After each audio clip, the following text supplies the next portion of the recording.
ઉપલેટાના લાઠ ગામ પ્રાથમિક શાળામાં નવા શિક્ષકોની નિમણૂક। આ તકે સૌએ મળીને બાળકોના ઉજ્જવળ ભવિષ્ય માટે ઉચ્ચ શિક્ષણ પ્રાપ્ત થાય તે દિશામાં સહિયારા પ્રયત્નો કરવાની પ્રતિબદ્ધતા વ્યક્ત કરી હતી। આજરોજ લાઠ ગામની પ્રાથમિક શાળામાં છેલ્લા ઘણા સમયથી ખાલી પડેલી શિક્ષકની જગ્યાઓમાં વીંછિયાથી બદલી થતા નવા શિક્ષક તરીકે આપણા જ લાઠ ગામના ભાવિશાબેન ડેનિશભાઈ હીરપરા તથા દિવ્યાબેન ડાંગરની નિમણૂક થતા પ્રાથમિક શાળા સ્ટાફ અને ગ્રામજનોમાં આનંદ અને ઉત્સાહનો માહોલ જોવા મળ્યો હતો।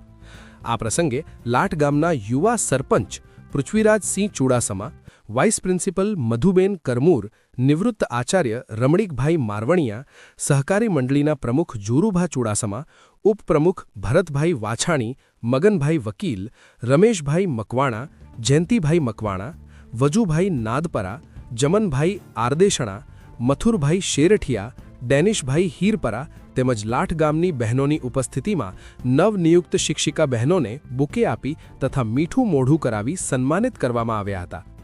મિસ્ટર ગુજરાત ન્યૂઝ, સત્યતાની સાથે સ્પષ્ટ વાત। અહેવાલ ઉપલેટા।